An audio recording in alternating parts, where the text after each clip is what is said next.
وقل رب زدني علما. قال المؤلف رحمه الله تعالى ولو نوى إن كان غدا من رمضان فهو فرضي لم يجزه أو لم يجزه ومن نوى الإفطار أفطر. Walau nawa, seandainya niat dia, ingkana bila ada, gadan besok, min Ramadan termasuk bulan Ramadan, bahwa maka besok itu adalah fardhi, puasa wajibku, lam yujzihi, maka tidak mencukupi padanya. Sebelumnya sudah dikatakan bahwa puasa wajib itu harus ada niat sebelum fajar. Kemudian niatnya harus dita'yin. Artinya apakah besok saya akan puasa nazar atau puasa kafarah atau mengqadha Ramadan, harus dipastikan demikian. Nah, sekarang masalah lain adalah orang yang masih belum dapat memastikan atau belum mendapatkan kepastian apakah besok itu sudah mulai Ramadan atau belum, atau sebaliknya besok itu masih Ramadan atau tidak. Kemudian dia niat kalau besok sudah Ramadan, maka berarti saya besok puasa. Nah, kalau besok sudah Ramadan, maka saya besok akan puasa, puasa wajib misalnya. Kalau besok masih Ramadan, misalnya di akhir Ramadan, berarti saya besok akan puasa, puasa wajib atau disebut puasa Ramadan. Nah, itu bagaimana? Mu'alif mengatakan itu tidak mencukupi. Kenapa? Alasannya karena di sini masih ada keraguan bagi dia. Dia masih ragu apakah besok akan puasa atau tidak. Nah, kalau besok Ramadan saya akan puasa, kalau besok bukan Ramadan saya tidak puasa.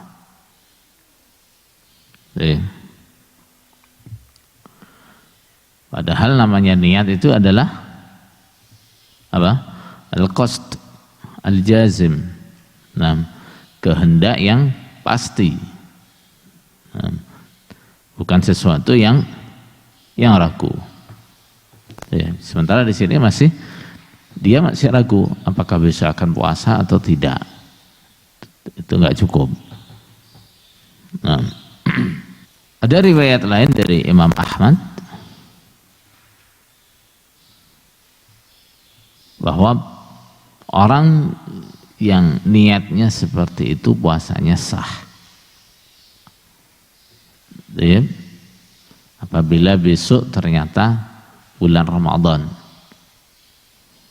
sudah Ramadan, atau besok masih Ramadan, kemudian besok dia puasa, maka hukum puasanya sah. Misalnya gimana? Misalnya orang sudah keadaan capek, keadaan ngantuk, nunggu pengumuman dari pemerintah apakah besok sudah mulai puasa apa belum. Nah, pengumuman belum dia dapat, tapi dia rasanya sudah ngantuk sekali misalnya. Kemudian dia boleh tidur, ya udahlah kalau memang besok sudah Ramadan saya puasa. Nah, atau akhir Ramadan nunggu hasil sidang isbat kok lama, terus dia ngantuk, ya udah deh kalau memang besok masih Ramadan saya tetap puasa.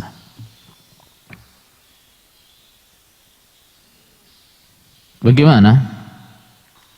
Kalau riwayat yang kedua dari Imam Ahmad yang seperti itu, hukumnya apa? Hukumnya sah. Nah, hukumnya sah. Kenapa? Karena ketidakpastiannya bukan pada niatnya mau puasa atau tidak. Ketidakpastiannya adalah apakah besok itu Ramadan atau bukan. Sebab kalau besok Ramadan dia sudah pasti niat puasa. Kalau memang besok Ramadan. Nah, cuma masalahnya bagi dia adalah apakah besok itu sudah Ramadan atau belum. Nah, berarti kalau misalnya orang mengatakan mungkin saya besok puasa atau enggak, padahal itu jelas bulan Ramadan misalnya. Saya besok bisa jadi puasa, bisa jadi enggak. Terus tidur sampai pagi, sampai fajar baru bangun. Sah enggak puasanya? Enggak sah, karena apa? Nah, dia ragu apakah dia mau puasa atau tidak, dan jelas itu hari Ramadan. Nah, berbeda dengan orang yang dia ragu apakah besok itu Ramadan atau bukan. Nah, terus dia menggantungkan niatnya dengan apa? Dengan datangnya Ramadan atau tidak. Kalau besok memang sudah datang Ramadan, saya akan puasa. Paham? Itu berbeda. Jadi yang pertama adalah ragu apakah akan puasa atau tidak. Nah, yang kedua adalah ragu apakah besok Ramadan atau bukan. Seandainya besok Ramadan, dia sudah pasti puasa gitu. Paham?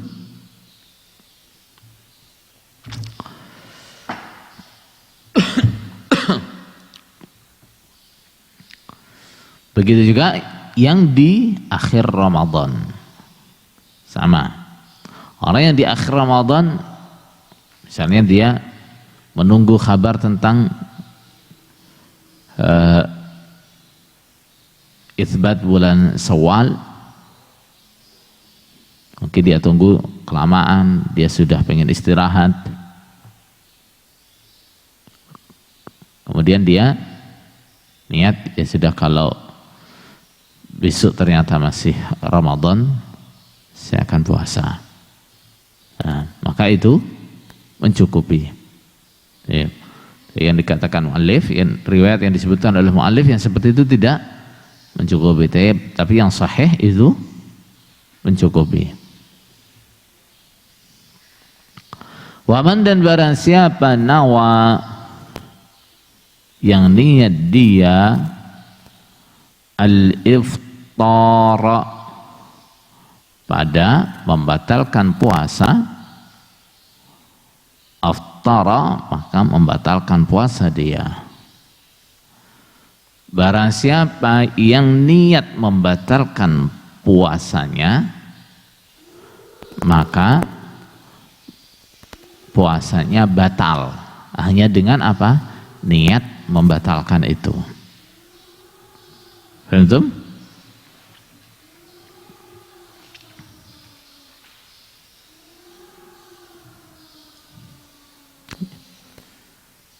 Barang siapa yang niat membatalkan puasanya, maka puasanya batal. Hanya dengan apa? Hanya dengan niatnya itu. Ini jadikan kaidah bahwa semua ibadah, orang yang niat membatalkan ibadahnya, maka ibadahnya batal hanya dengan niatnya, kecuali haji dan umrah. Kecuali haji dan umrah. Untuk haji dan umrah, setiap orang sudah berihram, maka dia tidak bisa membatalkannya sampai selesai. Tapi selain haji dan umrah, orang yang ibadah, misalnya saya sholat sunnah misalnya, saya sholat sunnah, kemudian niat batal sholat, nggak jadi sholat lah, karena apa? Karena mungkin ada sesuatu yang saya anggap mendesak misalnya. Tapi setelah saya bilang apa? Saya pastikan saya nggak jadi sholat, kemudian saya berubah pikiran, ya jadilah saya lanjutkan saja sholatnya misalnya. Masih sah apa enggak? Sudah enggak sah, kenapa? Nah, sudah niat membatalkan sholatnya. Begitu juga puasa. Nah, orang sudah niat membatalkan puasanya, maka sah enggak puasanya? Enggak sah, batal puasanya. Nah, tapi kalau itu puasa sunnah bagaimana? Kalau puasa sunnah, karena puasa sunnah kan bisa diniati kapan? Nah, bisa diniati di siang hari. Nah, kalau puasa sunnah berarti dia bisa memperbaharui niatnya. Tapi yang dari pagi sampai dia niat membatalkan puasanya itu batal, dan nggak ada pahalanya, karena dia sudah niat membatalkannya. Nah, tapi karena dia belum mengerjakan hal-hal yang membatalkan puasa, maka dia bisa mulai niat dari situ. Nah, karena orang yang niat puasa, yang puasa sunnah, misalnya dari pagi dia nggak niat puasa, nah, kemudian sore dia baru niat puasa karena apa? Merasa tanggung, dari pagi belum makan, belum minum, belum mengerjakan yang membatalkan puasa, terus saya tak niati puasa sekalian. Nah, bisa orang puasa sunnah seperti itu. Tapi kalau puasa wajib tidak bisa. Niat harus ada sejak malam. Nah, ketika niatnya sudah dibatalkan, maka puasanya batal. Nah, misalnya orang ada nazar puasa, saya nazar akan puasa 2 hari misalnya, atau saya nazar akan puasa 3 hari misalnya. Nah, kemudian dia puasa nazar. Nah, pas tengah hari, mungkin karena berat atau karena sibuk atau karena apa, dia niat batal puasanya, besok aja. Nah, ternyata setelah memutuskan batal puasa, cari makanan nggak ada, nah, cari minuman nggak ada, nah, terus dia bilang dia mau apa? Balik melanjutkan puasanya, udah nggak jadi batal. Nah, mau teruskan saja puasanya, sah apa enggak? Nggak sah. Kenapa? Nah, puasanya sudah batal, dan puasa wajib tidak bisa dia mulai dari tengah hari, nggak bisa. Tuh. Tapi kalau orang itu niatnya mengerjakan sesuatu yang membatalkan puasa, bagaimana? Atau membatalkan ibadah, gitu ya. Dia niat mengerjakan sesuatu yang bila dia kerjakan itu puasanya batal atau sholatnya batal. Bagaimana?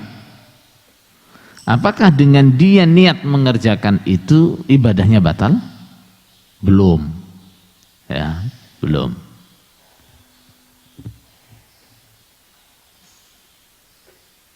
Misalnya orang ini waktu mau sholat nunggu telepon penting. Nunggu telepon penting.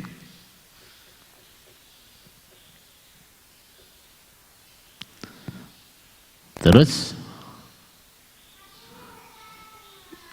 dia sholat dengan niat apa? Nanti sewaktu-waktu ada panggilan, nah, ada telepon saya jawab.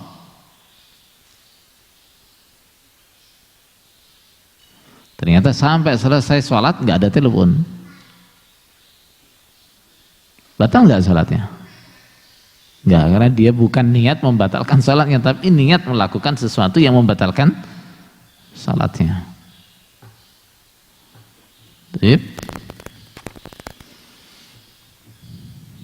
Dia sholat,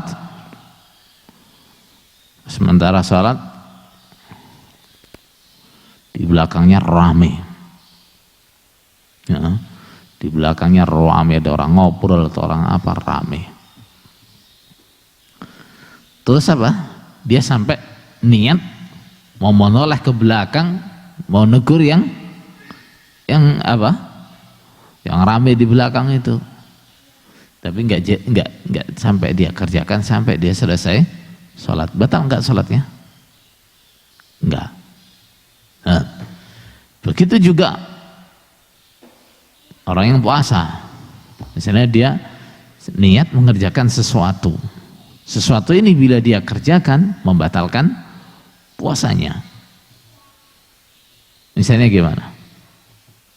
Hah? Misalnya gimana?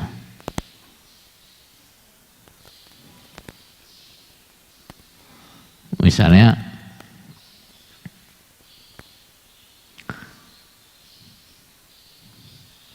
ada makanan enak,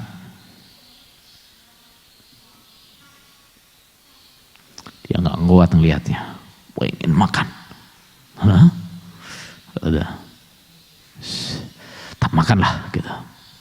Nah, tapi kalau dia dibilang nanti puasamu batal loh, dia nggak jadi. Gitu. Tapi dia apa namanya? Pokoknya pengen makan, pengennya makan. Nah, tapi nggak jadi. Nah, akhirnya dia bisa menahan diri, nggak jadi makan sampai sore. Nah, sampai maghrib. Batal nggak puasanya? Enggak. Gitu ya. Jadi bedakan antara orang yang niat udah saya batal sholatnya, udah saya batal puasanya, atau dengan orang yang apa, niat mengerjakan sesuatu yang menjadikan sholatnya batal atau puasanya batal, tapi tidak jadi dia kerjakan. Paham tuh? Itu berbeda. Bedanya tipis sekali. Nah, bedanya tipis sekali.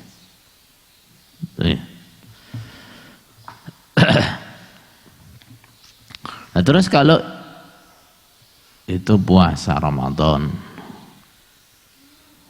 orang sudah menetapkan membatalkan puasanya,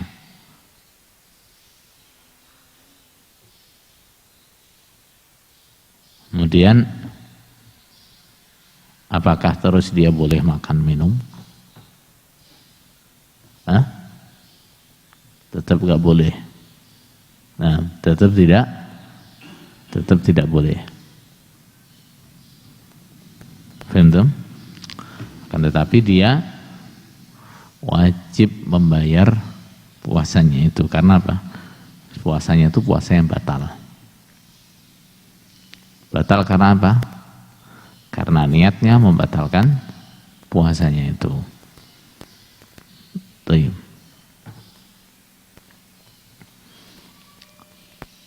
Babu ma yufsidus sauma wa yujibul kafarah. Babnya apa-apa yang merusak atau membatalkan puasa, wa yujibul kafarah, dan mewajibkan kafarah. Apa saja yang menjadikan puasa batal, dan apa saja yang menjadikan seseorang harus mengerjakan kafarah karena batal puasanya. Kafarah yang dimaksud kafarah yang mana ini? Nah, kafarah yang dimaksud adalah kafarah menjima di bulan Ramadan, yaitu memerdekakan budak atau puasa 2 bulan atau memberi makan 60 orang miskin. Urut. Yang pertama urutnya adalah apa? Memerdekakan budak. Kalau enggak mampu atau enggak ada, baru pindah. Kemana? Nah, puasa 2 bulan berturut-turut. Nah, kalau tidak mampu, baru pindah yang ketiga. Apa itu? Memberi makan 60 orang miskin. Baik. Qala al-muallif rahimahullahu ta'ala, man akala, man barang siapa, akala yang puasa. Man itu isim apa? Isim syarat. Nah, barang siapa yang makan. Nah, jawabnya nanti semua di belakang. Fasada saumuhu, maka rusak puasanya atau batal puasanya. Barang siapa yang makan, maka batal puasanya. Makan itu apa?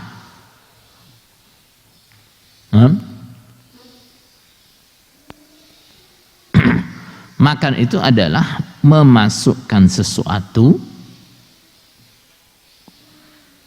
ke dalam perut, memasukkan sesuatu ke dalam perut melalui mulut.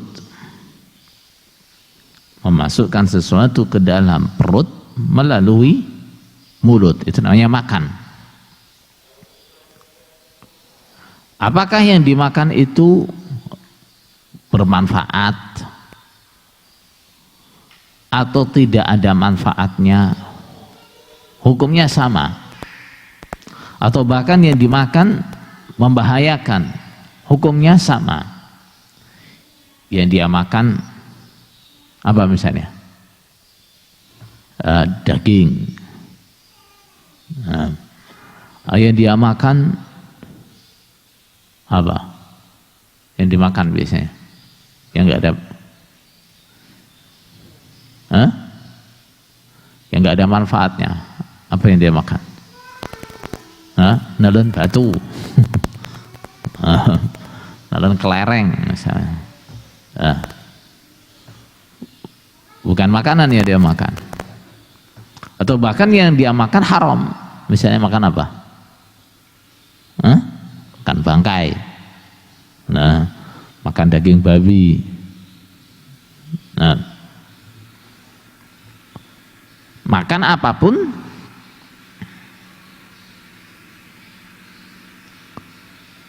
hukumnya membatalkan puasa. Nah, apa dalilnya? Dalilnya adalah firman Allah Ta'ala, kulu washrabu hatta yatabayyana lakumul khaytul abyadu minal khaytil aswadi minal fajr. Silahkan makan, silahkan minum sampai yatabayyana lakum, jelas bagi kalian, khaytul abyadu minal khaytil aswad, terangnya fajar dari gelapnya malam. Artinya setelah fajar terbit. Artinya setelah fajar terbit. Nah, silahkan makan, silahkan minum sampai fajar terbit. Berarti kalau setelah fajar terbit kalian makan atau minum, puasanya batal. puasanya batal. Nah, au syariba, atau minum. Nah, atau minum. Minum apa saja, baik yang halal atau yang haram, yang manfaat atau yang mudarat, sama saja. Minum yang halal, yang manfaat seperti minum apa? Air putih, minum jus, nah, minum jamu, minum apa lagi? Nah, kopi. Baik. Atau minum yang haram. Minum apa? Minum arak, menghisap asap rokok. Nah, menghisap rokok. Apa lagi? Semua membatalkan puasa. Apa dalilnya? Tadi di atas tadi, wa kulu washrabu hatta yatabayyana lakumul khaytul abyadu minal khaytil aswadi minal fajr. Baik. Awista'atta.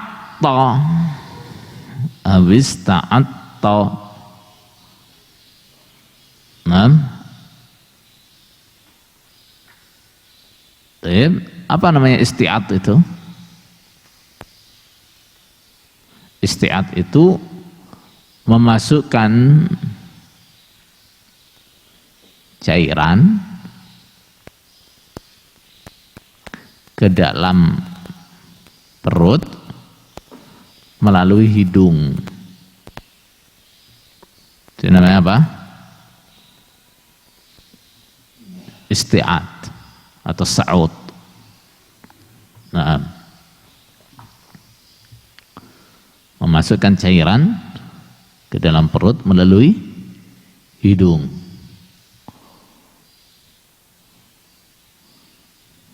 Seperti biasanya orang-orang yang sakit itu dikasih selang infus melalui hidungnya. Nah, itu namanya sa'ud.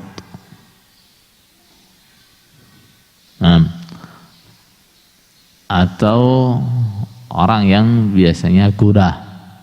Nah, ngerti gurah toh? Nah, itu memasukkan cairan gurahnya lewat hidungnya, dan itu nah, biasanya ya sampai ke perut, sampai ke telan. Itu juga membatalkan puasa. Apa dalilnya? Dalilnya adalah sabda Rasulullah sallallahu alaihi wasallam, wa baligh fil istinsyaqi illa an takuna shaima. Ketika wudu, hisaplah air dengan hidung dengan sangat, dengan kuat. Nah, hisap sekuat-kuatnya. Nah, illa an takuna shaima, kecuali bila engkau keadaan puasa. Maksudnya gimana? Kalau keadaan puasa, jangan menghisap dengan kuat. Jangan. Hisapnya jangan kuat-kuat. Kenapa? Coba. Nah, dari sini jelas sekali bahwa sebabnya tidak ada lain adalah apabila kita menghisap dengan kuat, nah, itu akan menyebabkan air masuk ke perut kita, tertelan. Nah, maka berarti memasukkan cairan melalui hidung, memasukkan cairan ke dalam perut melalui hidung, baik dengan cara apa tadi, gurah, atau dengan cara apa, infus dan seterusnya, hukumnya membatalkan puasa. Tapi kalau orang yang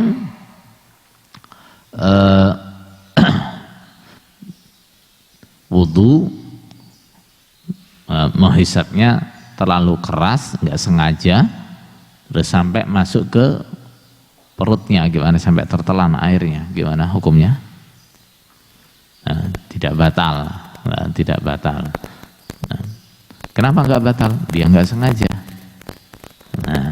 Makanya supaya nggak terjadi seperti itu, Rasulullah mengatakan apa? Kalau pas puasa, nariknya, menghisapnya jangan keras-keras.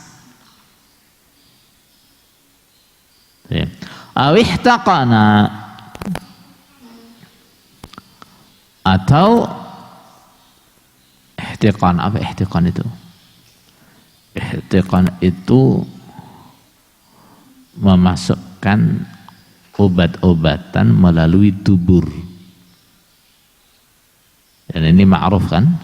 Yang seperti ini biasanya untuk obat apa biasanya? Obat sembelit, obat, kadang juga obat panas juga.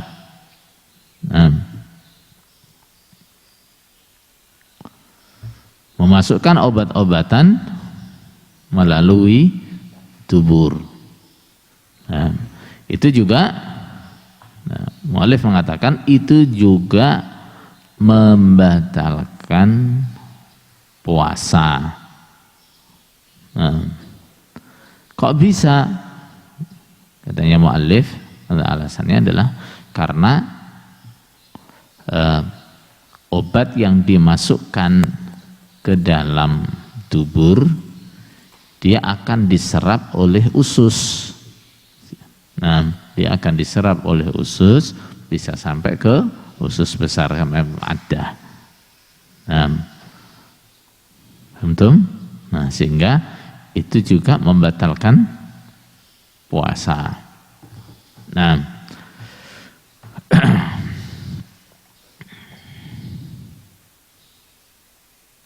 Akan tetapi yang sahih atau yang lebih kuat dalam masalah seperti ini adalah apa?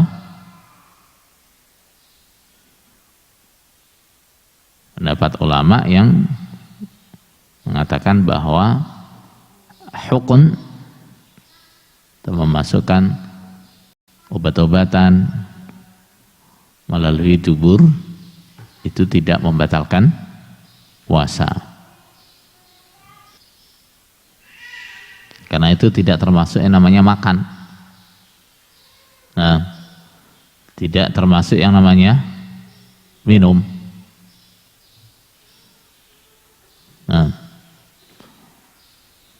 Kalau bukan termasuk makan, bukan termasuk minum, berarti tidak membatalkan puasa.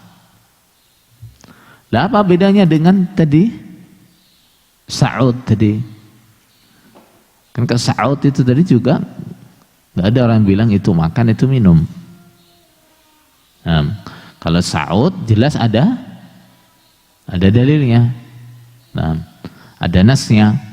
Rasulullah mengatakan idza wa baligh fil istinshaq illa an takuna sha'ima. Tapi kalau hukum enggak ada dalilnya, kemudian juga secara nazar, yang seperti itu bukan makan, juga bukan minum. Awik tahala, atau bercelak dia bima dengan apa-apa yasilu yang sampai ila halqihi ke tenggorokannya, atau dia menggunakan celak atau apa saja yang diteteskan ke matanya, dioleskan ke matanya yang rasanya bisa sampai ke tenggorokan.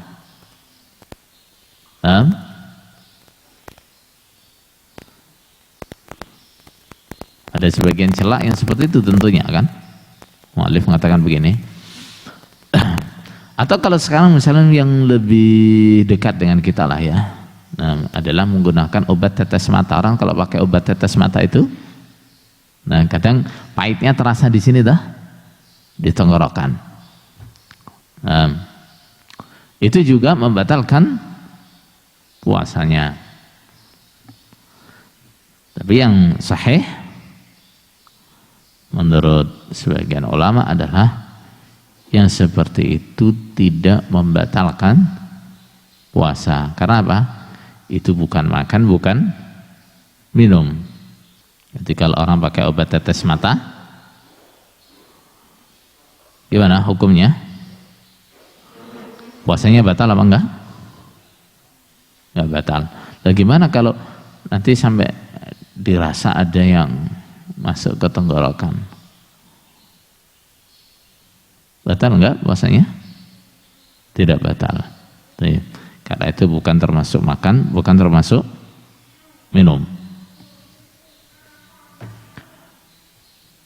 Au adkhala, atau dia memasukkan ila jawfihi, ke perutnya, syai'an, pada sesuatu apapun, min ayyi maudhi'in, dari tempat manapun, kana, yang ada, atau dia memasukkan apa saja ke perutnya lewat mana saja, lewat disuntikkan, lewat diinfus. Nah, atau kalau ada orang yang perutnya dilubangi karena nggak bisa makan, nah, dibikinkan lubang terus dia masukkan makanan dari situ misalnya. Nah, itu juga sama membatalkan puasa. Tapi di sini juga harus dipilah-pilah, artinya tidak semua yang dimasukkan ke dalam perut, nah, selain melalui mulut, itu membatalkan puasa. Nah,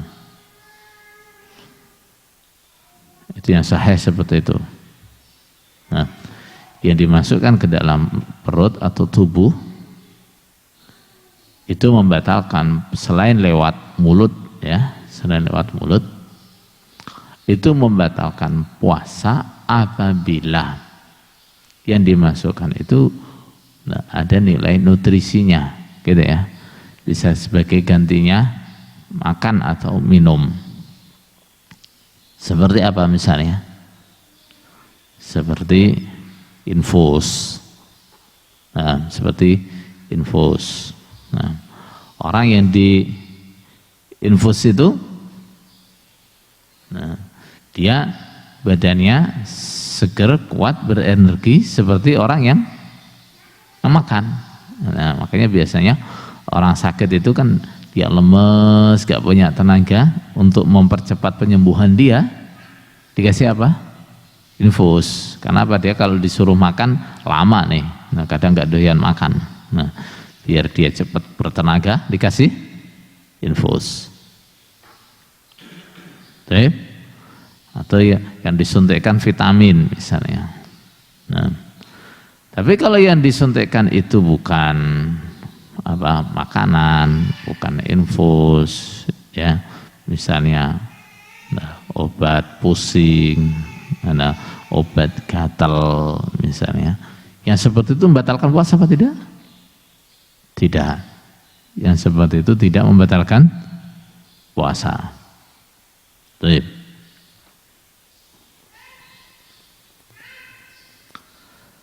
Ghaira ihlilihi, selain melalui lubang zakarnya.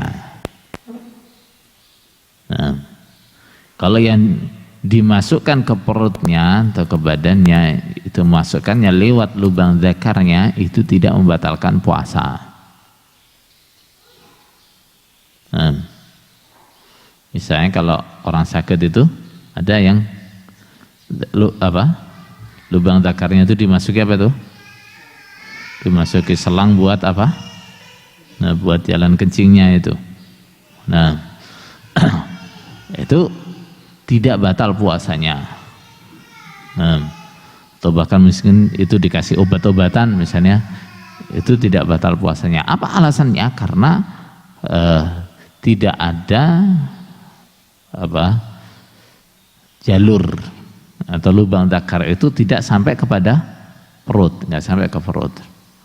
Nah, tapi alhamdulillah karena kita kembali ke pendapat yang rajih dari awal, bahwa tidak semua yang masuk ke badan itu membatalkan puasa kalau sifatnya bukan makanan, kecuali yang masuknya lewat mulut. Tidak semua yang masuk ke dalam badan kecuali yang lewat mulut, itu membatalkan puasa bila dia bukan makanan. Dia bukan makanan atau pengganti makanan. Bila dia pengganti makanan, maka itu membatalkan puasa. Sehingga untuk yang dimasukkan lewat lubang dzakar, kita juga tidak perlu mencarikan ilahnya, untuk mencarikan penyebabnya kenapa dia tidak membatalkan puasa. Paham tuh? Tiap naktafi bihadzal qadar. Subhana rabbika rabbil izzati amma yasifun. Assalamun alal mursalin. Alhamdulillahi rabbil alamin.